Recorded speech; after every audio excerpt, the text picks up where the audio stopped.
ये होली आ रही है विशेष शास्त्री की आवाज में, मधुबन कैसेट में इसके रिकॉर्डिंग करता है प्रदीप सामरिया जी। फागुन का महीना है और एक पत्नी और पति के लिए फोन करती ही बोली है, अरे फागुन राय पास गई होली आई, पिया की याद सतावे,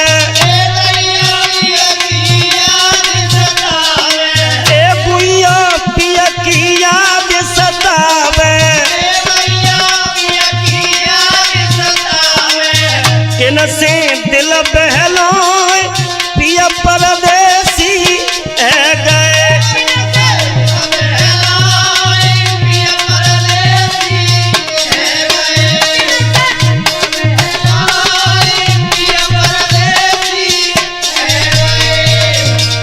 आस में बैठी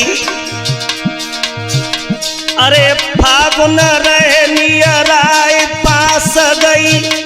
अरे होली आई पिया की याद सतावे, सुनील पिया की याद सतावे, किन से दिल बहलोई पिया परदेसी है गए, किन से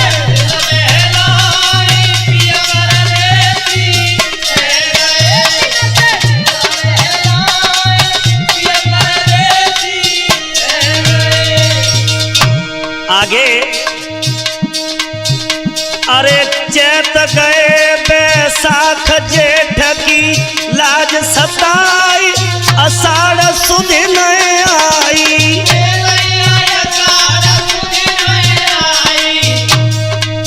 गौरव अषाढ़ सुध न आई,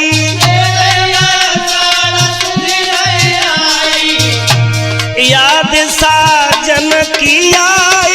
पिया परदेसी है गए।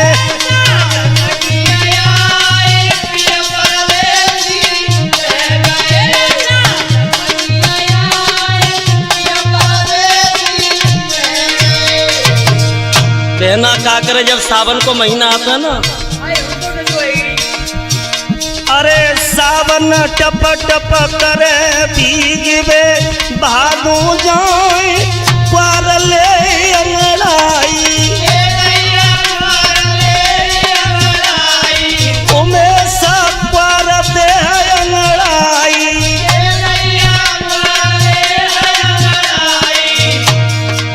कैसे रात बितोई पिया परदेसी है गए, कैसे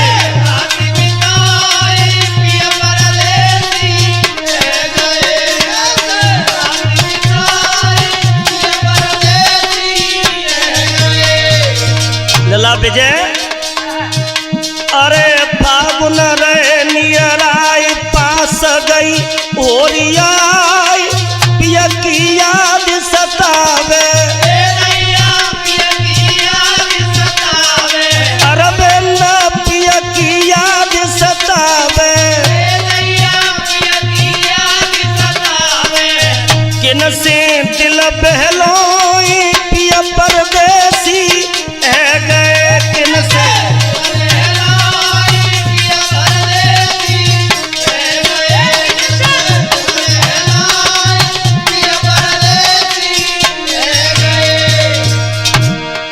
समझाती बोली अपनी सहेली से, अरे कार्तिक फूले कौस अगहन में लौटे नोई, उस में बिलख है गोरी,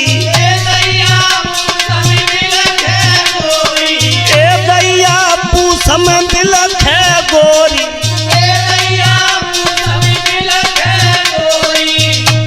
ठंड से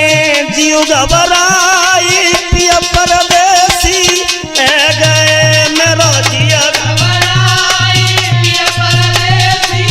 है गए, पिया परदेसी है गए। अब उसके बाद लला जी महीना लिख रहे गो ना पूछ को, हाँ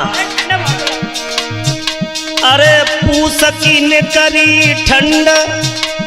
माँ सरसों लहराई लौट के फागुन आए उमेशा लौट के फागुन आए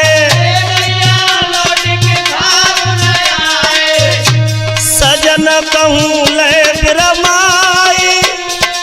पिया परदेसी गए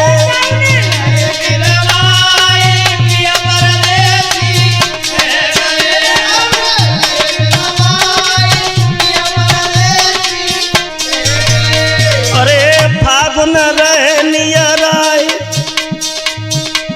पास गई ओली आई पिया की याद सतावे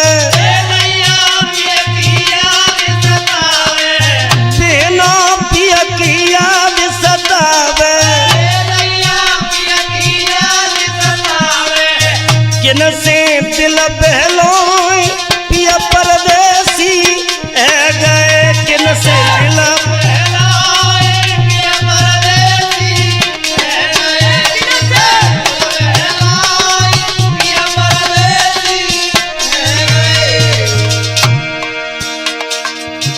ये होली जो आप देख रहे हैं मधुबन कैसेट में और लेखनी की हमारे शिष्य श्याम राजपुर और पीछे गौरव शास्त्री एहरमई से अरविंद शास्त्री नगला सबन पूर्व प्रधान उमेश यादव जी मकरनपुर और प्रदीप सामरिया जी ढोलक बजा रहे सुनील